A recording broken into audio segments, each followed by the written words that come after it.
اللہ الرحمن الرحیم۔ ساتھیوں، کل ایک بڑا حادثہ رونما ہوا ہے کہ مظاہر علوم کے ناظم اعلیٰ مولانا سلمان صاحب مظاہری کا انتقال ہو گیا ہے۔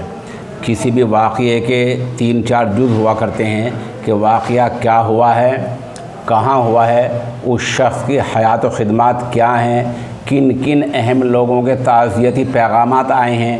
آپ اس پوری ویڈیو کو دیکھیں اور سنیں، ان سب چیزوں کو سمونے کی ادنا کوشش کی گئی ہے۔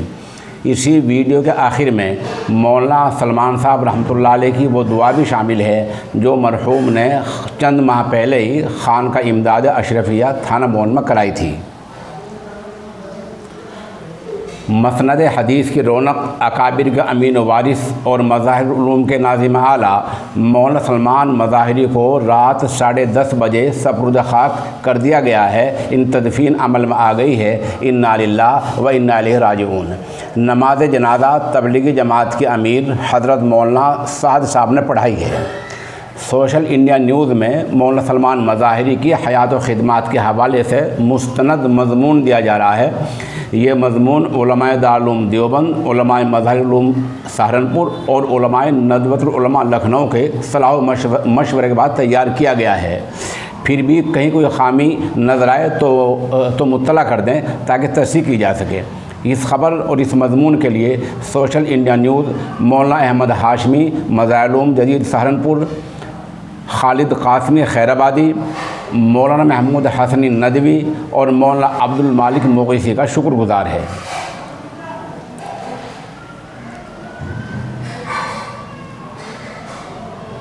مولانا سلمان صاحب نام تھا، حضرت کا نام ہے مولانا محمد سلمان۔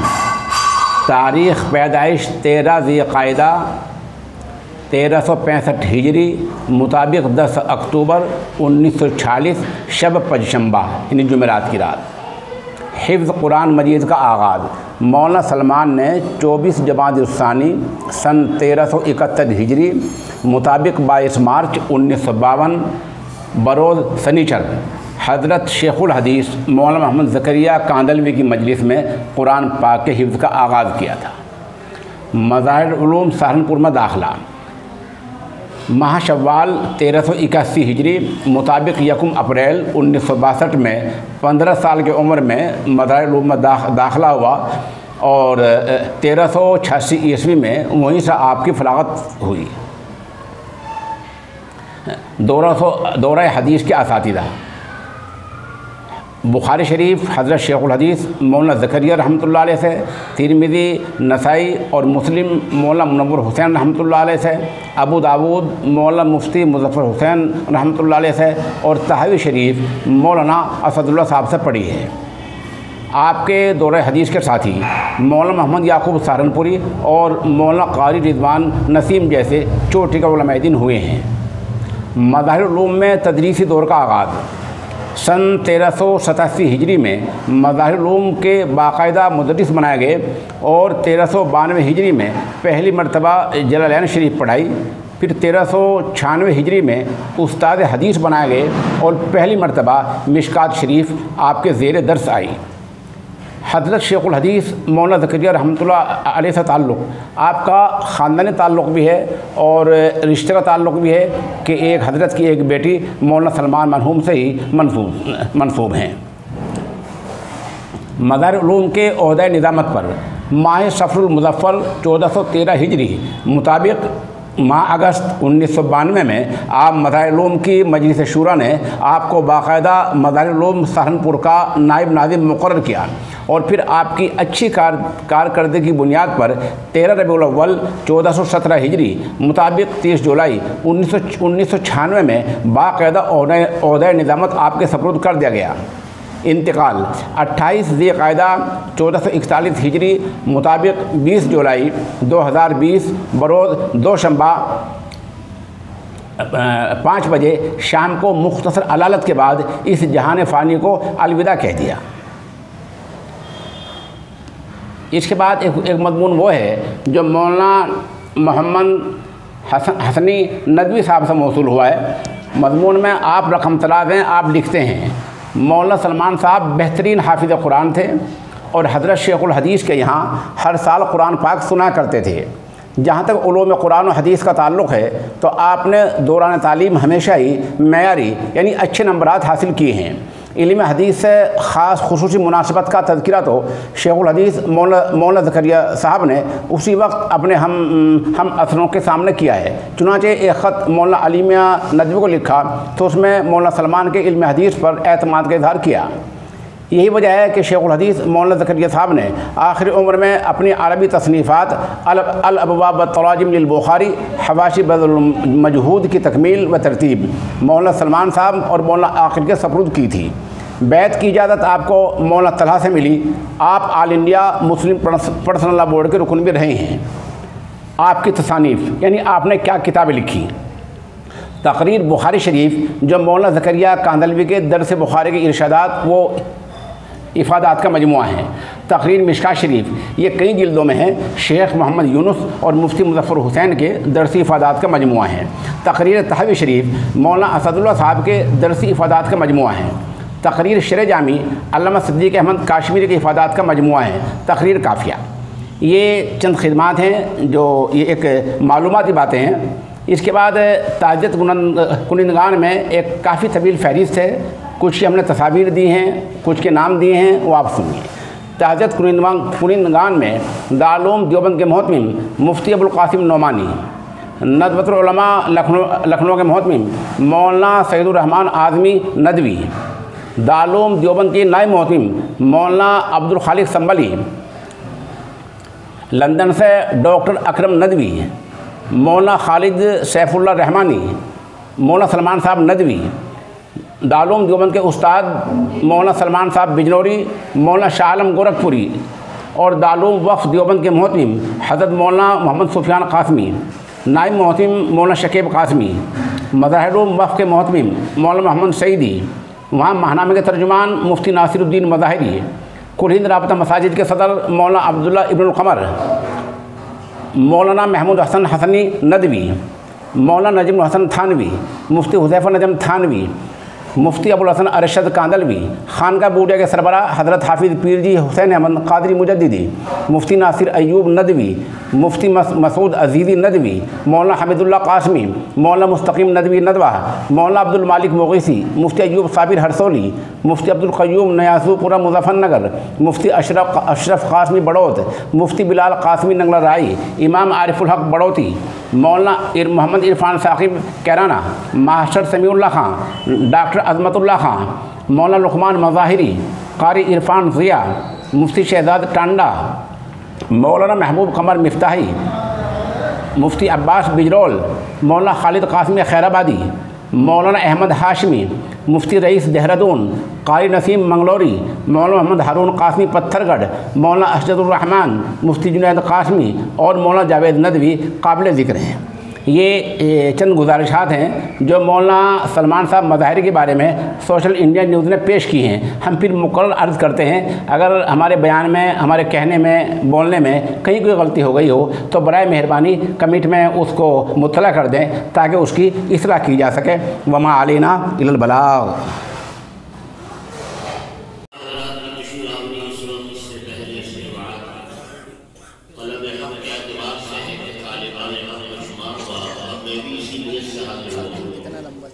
اور آج سے سینکڑوں برس سے لوگ اس خانقاہ میں طلب حق کے لیے آتے تھے۔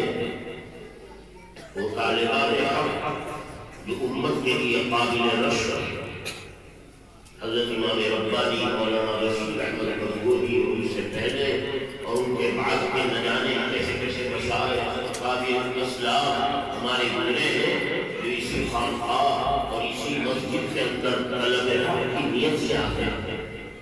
نہ جانے کتنی لمبی چوڑی فہرست ہوگی مولانا بارگاہ کی، ہم بھی اسی نیت سے آئے ہیں کہ اللہ ہمارا نام بھی اس فہرست میں شامل فرما دے اور ہمیں بھی اپنے اکابر اور مشائخ کی جماعت میں شامل کرے۔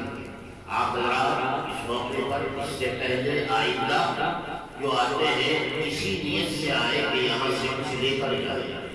بے شک کوئی لمبی چوڑی تقریر یا بیان آپ کے سامنے نہیں ہے۔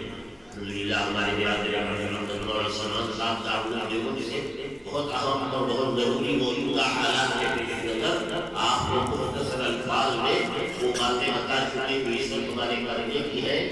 میں تو اس لیے حاضر ہوا ہوں کہ مولانا نجم الحسن صاحب نے مجھے دعوت دی اور میں یہاں آنے کو اپنی سعادت سمجھتا ہوں. یہ مدرسہ، یہ خانقاہ، یہاں جو مشرق پڑھایا جا رہا ہے الحمدللہ مختلف مختلف علاقوں میں مختلف مدارس میں آپ اس طرح کے جلسوں میں ان مدارس کی کارگزاری، ان مدارس کی خدمات دینیہ سنتے رہتے ہیں. یہ برحقیقت جلسہ جیسے مولانا سلمان صاحب نے فرمایا اس مقصد کے لیے ہوتا ہے کہ سال بھر کے مدرسے کی کارگزاری آپ کے سامنے آ جائے، آپ کو پتہ چلے کہ ان مدرسوں سے کیا مل رہا ہے. ہمیشہ ایسا ہوتا ہے کہ چندہ دینے والے، تعاون کرنے والے ماشاءاللہ جو اللہ نے امت میں قسمت پیدا کیے ہیں انہیں خیال ہوتا ہے کہ ہماری دولت مدرسے میں جا رہی ہے چندے کے ذریعے، اور اس میں بھی اللہ نے تعاون کی شکلیں رکھی ہیں. اس طرح دھیان زیادہ رہتا ہے مگر یہ خیال کم رہتا ہے کہ ان مدرسوں سے کیا دولت ہمارے گھر میں آ رہی ہے. ہمیں آپ اس کا خیال ہونا چاہیے کہ اگر یہ مدارس نہ ہوتے اس طرح تو شاید ہمیں آج دین کی جو دولت گھروں میں بیٹھے ہوئے مل رہی ہے یہ آسانی سے حاصل نہ ہوتی. اللہ نے مدارس کے ذریعے ہمیں دین کی دولت حاصل کرنے کے مواقع دیے. ہماری بہت بڑی ذمہ داری ہے کہ ہم ان مدارس کی قدر و منزلت پہچانیں. جو دولت یہاں بچوں کو مل رہی ہے اپنے بچوں کو سب سے پہلے اس دولت سے مالا مال کریں. یہ آپ نے سنا مولانا نے فرمایا کہ اسکولوں میں اور تعلیموں میں آج ایسی تعلیمیں دے کر ایمان ختم کر کے کفر و شرک پھیلایا جا رہا ہے. مشرکانہ، ہندوانہ اور نہ جانے ایسی تعلیمات آج اسکولوں اور تعلیموں میں اپنے بچوں کو وہاں حوالے کرنا نعوذ باللہ گویا کفر اور شرک کے حوالے کرنا. کم سے کم ہمارا بچہ اسکول اور تعلیموں میں جانے سے پہلے ان مدرسوں میں آ کر قرآن پاک پڑھے، کلمات یاد کرے، دین کی ابتدائی باتیں سے معلوم ہو، نماز، روزہ، وضو، احکام دین، ارکان دین ابتدائی معلوم ہو جائے اور دل میں وہ راسخ ہو جائے. اور اس کے بعد وہ کہیں بھی جائے بچہ، اسکول میں جائے، تعلیم میں جائے، دین کے علاوہ یہ ضرورتوں کے پورا کرنے کے لیے کوئی بھی وہ محنت کرے. اگر ان مدرسوں پر محنت ہو چکی، ان مدرسوں سے پہلے حاصل ہو چکا تو یقیناً اس کے اثرات مرتے دم تک باقی رہتے ہیں. ایک صاحب سے میری بات چیت ہوئی، انہوں نے ایک موقع پر مجھے ایک واقعہ سنایا اور بتلایا کہ بچپن میں بچوں کو مدارس میں مکاتب میں بھیج کر قرآن پاک کی تعلیم، کلمے اور نماز روزے کا خیال دلوں میں کیسا راسخ ہو جاتا اور دل میں کیسے جم جاتا ہے. سنانے لگے کہ ایک مرتبہ غیر ملکی سفر پر جا رہا تھا. دہلی میں رہنے والے بڑے پروفیسر تھے. میرے قریب میں جامعہ ملیہ کے ایک ایسے پروفیسر بیٹھے ہوئے تھے جو صرف عصری علوم سے واقف تھے، قرآن سے، حدیث سے، دین سے وہ خاصا تعلق نہیں. پہچانتے تھے وہ انہیں، شاید اللہ معاف کرے نماز پڑھنے کی بھی نوبت چھوڑ آئی ہو. وہ بیٹھے ہوئے تھے میرے قریب، مختلف باتیں ہوتی نہیں. تھوڑی ہی دیر کے اندر میں نے دیکھا کہ ذرا فضا غیر سازگار ہوئی. جہاز چلنے کے لیے فضا ہوا کرتی ہے، وہ ناگوار ہوئی اور جہاز سے اعلان ہوا کہ تھوڑی دیر کے لیے ذرا فضا خراب ہے، لوگ اپنی بیٹی مانگ لیں. جہاز کو تھوڑا چھٹ کے کھانے لگا، اوپر نیچے ہونے لگا. قریب میں بیٹھے ہوئے جو صاحب ان کے بارے میں سوچ رہا تھا کہ یہ مسلمان بھی ہے یا نہیں، میں نے دیکھا کہ وہ زور زور سے آیت الکرسی پڑھ رہے ہیں. اللہ لا الہ الا اللہ. یہ بڑی حیرت ہوئی. یہ شخص جنہوں نے کبھی نماز بھی نہ پڑھی، ان کے بارے میں ہم جانتے ہیں کہ دین سے وہ تعلق نہیں ہے. آج جہاز میں بیٹھ کر آیت الکرسی نے یاد آ رہی ہے، یہ مواقع پر پڑھی جاتی ہے، تعلیم دی جاتی ہے. میں نے بلا تکلف پوچھا کہ پروفیسر صاحب آپ بھی آیت الکرسی پڑھ رہے ہیں؟ ماشاءاللہ بہت خوشی ہوئی. کہنے لگے بچپن میں میری امی نے مجھے آیت الکرسی سکھائی تھی جو مجھے آج تک یاد ہے. انداز لگائیے بچوں پر یہ محنت بچپن میں اگر ہو گئی، بڑے ہو کر ہر زمانے میں اللہ کا کلمہ اور اللہ کی طرف سے آنے والی برکتوں والی قرآن کی دولت کبھی نہ کبھی یاد آ جاتی ہے. ہمیں اور آپ کو علم دین کے حاصل کرنے کی ایسی فکر کرنی چاہیے جیسے ہم دنیا کی ضرورتوں کو پورا کرنے کے لیے رات دن لگے رہتے ہیں، پسینوں میں نہاتے ہیں، گرمیوں میں، سردیوں میں، برسات میں، کھیت میں، دکانوں پر، کہاں دنیا کی طلب میں لگ رہے ہیں. ہمیں اور آپ کو اس مجالس میں آ کر کم سے کم یہ سبق سمجھنا چاہیے کہ طلب دین کے لیے بھی ہمیں اپنی زندگیوں میں کوئی وقت خرچ کرنا ہے۔ آپ حضرات یہاں تشریف لائے، مدرسے کی نسبت سے آئے، جو علم یہاں دین کو پڑھایا جا رہا ہے، اور ماشاء اللہ جن بچوں نے اس وقت قرآن پاک ختم کیا ہے، یہ عظیم الشان دولت ان کے سینوں میں یہاں محفوظ ہوئی ہے۔ آپ اس مبارک مجلس میں شرکت کی نیت سے آئے ہیں۔ میں اسی سلسلے میں بس ایک حدیث سنا کر اپنی بات پوری کرتا، حدیث ذرا ختم ہو رہی ہے۔ آپ کو اندازہ ہو کہ قرآن کریم کی دولت، قرآن کی عظمت، اللہ کے ہاں قرآن کا مرتبہ اور مقام نبیوں کے ذریعے جو ہمیں پہنچا ہے وہ کتنا بڑا مرتبہ ہے۔ میں نے سنا حضرت مولانا الیاس صاحب رضی اللہ عنہ اپنے ملک گزار میں فرمایا کرتے تھے، اے لوگوں قرآن پاک کی عظمت کا قیام کیا کرو، باقاعدہ وقت نکالو اور مجلس میں بیٹھ کر خاموشی سے اور فکر کر کے گریبان میں منہ ڈال کر سوچا کرو کہ قرآن کتنی بڑی دولت ہے۔ جس شخص پر قرآن کی عظمت منتشر ہو جائے اس کے لیے قرآن سے فائدہ اٹھانا آسان ہے۔ آج تو ہمارا حال یہ ہے کہ ہمیں قرآن پاک کا ایمان و یقین بھی ایسے ہے جیسے سارے ایمان پر زور زبان سے لگو پڑھتے ہیں، آمنت باللہ و ملائکہ و کتب و رسل، اللہ نے یقین کرتا ہوں، ایمان لاتا ہوں آپ پر، فرشتوں پر، رسولوں پر، کتابوں پر۔ زبان سے ہمارا ایمان ہے، آمنت بالکتب، آمنت بالقرآن۔ اگر یہ ایمان بالقرآن کیا چیز ہے؟ قرآن پر ایمان لانے کے معنی کیا ہے؟ بزرگوں نے لکھا ہے کہ قرآن پر ایمان لانے کے معنی یہ ہے کہ ہمارے دل کا یہ یقین ہو کہ دنیا آخرت میں اگر کامیابی ملے گی تو صرف قرآن پر۔ دنیا آخرت میں تو سب کچھ مل ہی رہا ہے قرآن پر، نہیں، دنیا میں بھی اگر کامیابی ملے گی صرف قرآن پر۔ تو وہی ہمارا آپ کا یقین ہے۔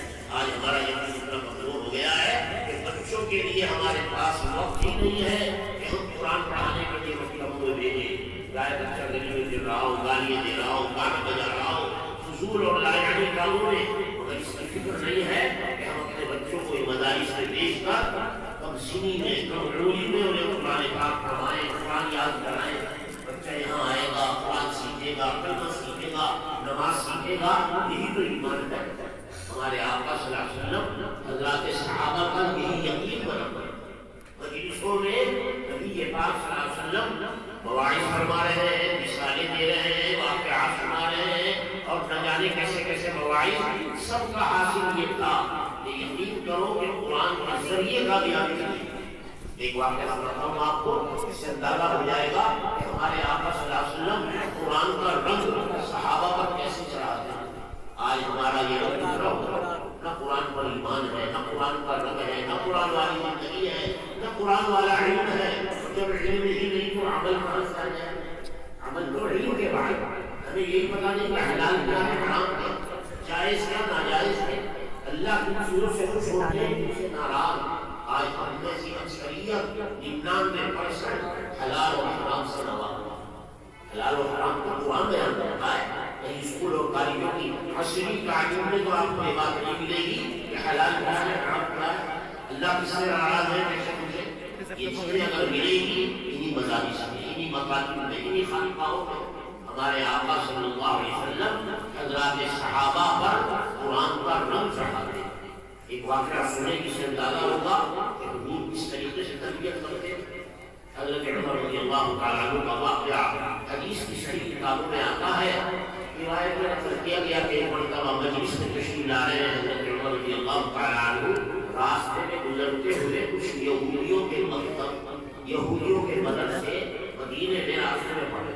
مدینے میں یہودی بہت کثرت سے آباد تھا، ان کے قلعے، ان کے محلے، ان کی آبادی، ان کے باغات اور ان کے مکاتب اور مدارس باقاعدہ مدینے میں آباد تھے، اور یہودی بچے وہاں تعلیم حاصل کرتے۔ حضرت عمر رسول اللہ علیہ مسجد میں حضرت کی مجلس میں راستے میں کوئی مکتب یہودیوں کا پڑا جہاں تعلیم ہو رہی تھی۔ خیال آیا جاؤ چند منٹ یہاں بیٹھ کر سنے کہ یہ کیا پڑھ رہے پڑھا رہے۔ امتحان جو اپنی مذہبی کتاب تورات ہے، یہودی معلم بچوں کو پڑھا رہا ہے، ذرا ہم بھی دیکھیں کیسے مضامین۔ مکتب میں جا کر بیٹھ گئے یہودیوں، معلم تورات کی تعلیم دے رہا ہے۔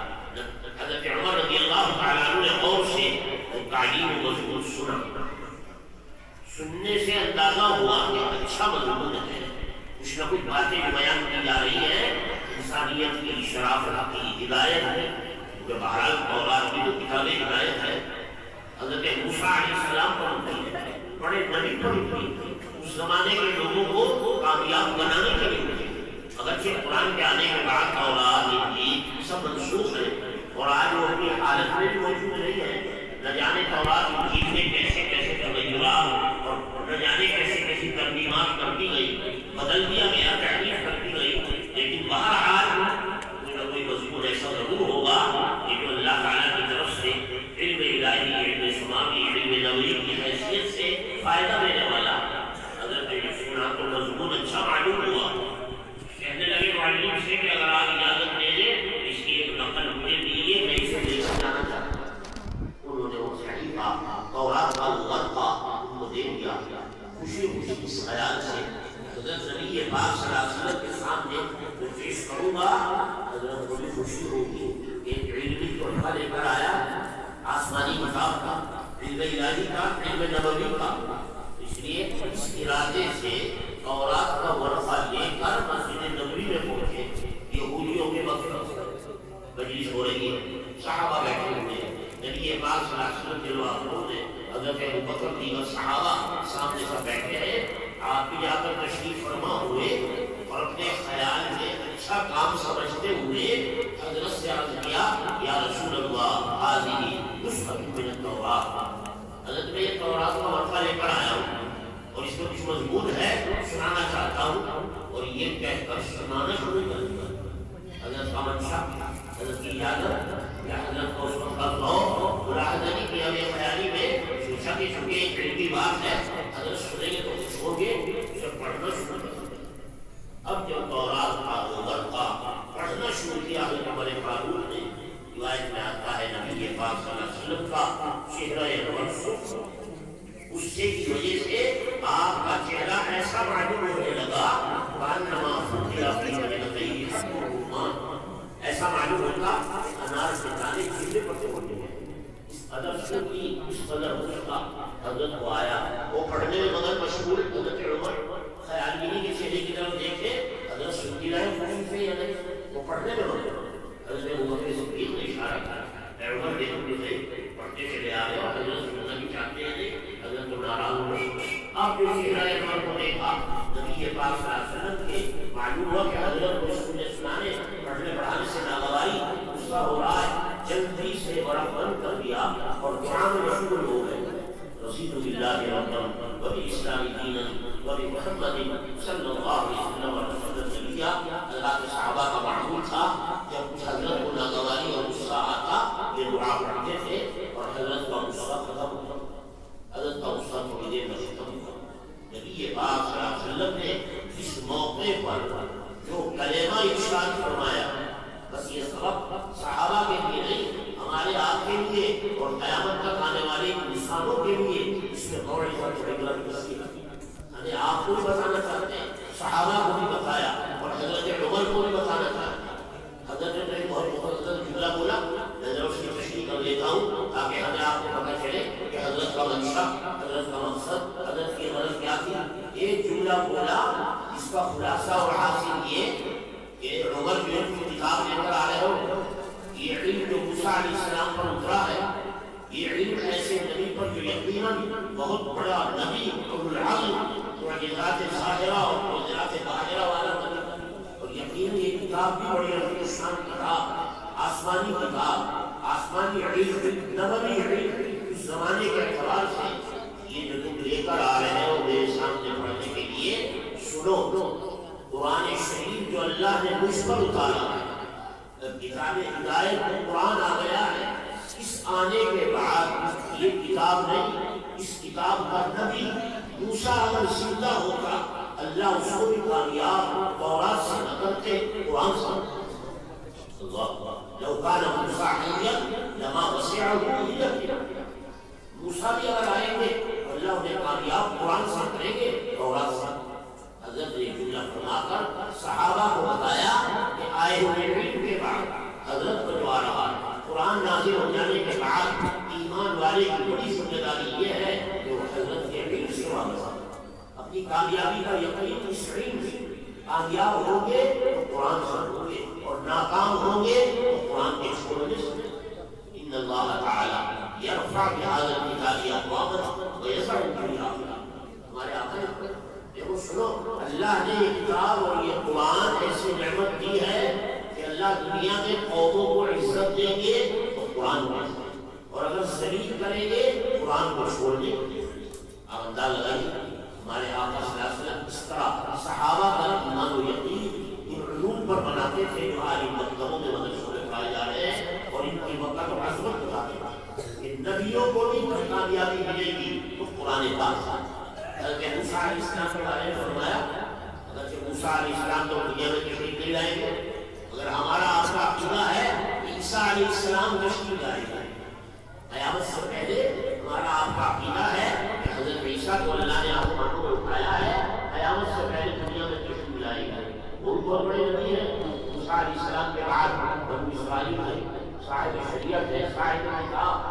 اللہ نے موسیٰ علیہ السلام کو تورات دی ہے، عیسیٰ علیہ السلام کو انجیل عطا فرمائی ہے۔ وہ بھی بڑی عظیم الشان تھا، صاحب کتاب ہے، صاحب شریعت ہے، صاحب امت ہے، لیکن قیامت سے پہلے جب دنیا میں آئیں گے ہمارے آقا صلی اللہ علیہ وسلم نے فرمایا ہے عیسیٰ علیہ السلام قیامت سے پہلے دنیا میں جب آئیں گے تو قرآن پر عمل کریں گے، انجیل پر عمل کریں گے، انہیں بھی اللہ کامیاب کریں گے تو قرآن پاک سے۔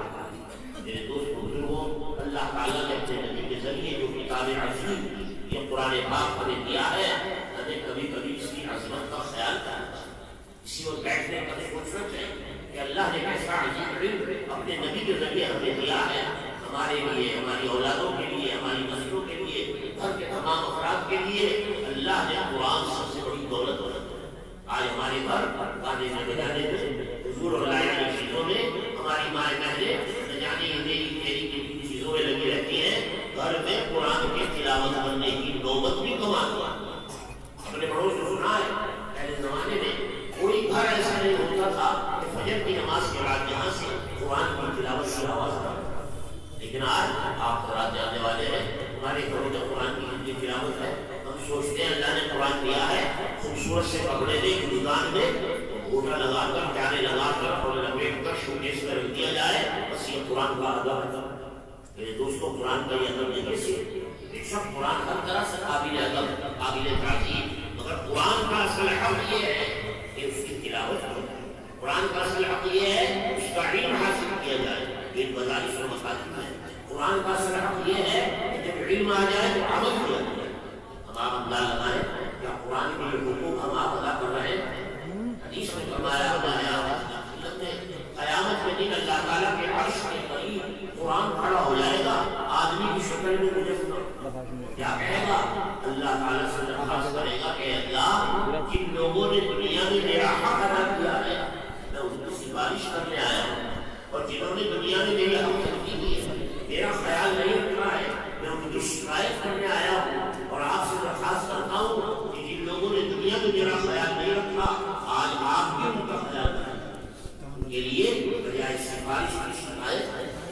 میرے دوست کو اندازہ لگائیے قرآن پاک کی شکایت ہو اور اللہ تعالیٰ آخرت میں ہمارا آپ کا خیال نہ کرے، ہمارا ٹھکانہ کیا ہوگا؟ ہمیں چاہیے ہم قرآن پاک کے حقوق کی ادائیگی کریں، قرآن پر ایمان لانا، قرآن کی تلاوت کرنا، قرآن کے معنی کو سمجھنا، معنی سمجھ کر اس پر عمل کرنا، یہ قرآن پاک کے حقوق ہیں۔ اللہ تعالیٰ ہمیں اور آپ کو قرآن پاک کے حقوق کی ادائیگی کی توفیق عطا فرمائے۔ جن بچوں کا قرآن پاک ختم ہوا ہے میں ان کے والدین کو مبارکباد پیش کرتا ہوں، الحمدللہ ان کے بچوں نے بہت بڑی دولت سے حاصل کی ہے، اور جتنے حاضرین سامعین موجود ہیں میری ان سے درخواست ہے کہ وہ یہ تمنا، یہ تڑپ اور یہ دعا یہاں کریں اس طرح ان بچوں کو قرآن کی دولت ملی ہے، اللہ ہمارے یہاں گھر کے ہر بچے کو قرآن کی دولت عطا فرمائے، اور بچوں ہی کو نہیں قرآن بڑوں کے لیے بھی دولت، بچوں کے لیے بھی دولت، عورتوں کے ماں بہنوں کے لیے بھی یہ دولت، اس کا حق سب کے لیے ہے۔ ہم سب کو اللہ تعالیٰ قرآن پاک کا یہ حق ادا کرنے کی توفیق عطا فرمائے۔ باخر دعوانا الحمدللہ۔ انشاءاللہ جزاکم اللہ خیرا۔ اب میں ان تمام تر طلباء سے درخواست کرتا ہوں کہ وہ جلد از جلد حضرت والا دامت برکاتہم کے سامنے تشریف لے آئیں، جنہوں نے حفظ قرآن کریم کی سعادت حاصل کی ہے اور حضرت کے دست مبارک سے شہادت اتمام قرآن کریم حاصل فرما لیں۔ حافظ محمد شرافت تھانہ بھون، حافظ محمد احمد تھانہ بھون، حافظ محمد شاہ نواز تھانہ بھون، حافظ محمد گل فراز ارریہ، حافظ محمد انس کاگور، حافظ محمد حنزلہ، حافظ محمد گلزار کرنال، حافظ محمد طارق میوات، حافظ محمد ابرار مساوی، حافظ محمد ذیشان مساوی، حافظ محمد عبداللہ سونتا، حافظ محمد معین برالا، حافظ محمد شاہ رخ منا مزرعہ، حافظ محمد شعیب میرٹ۔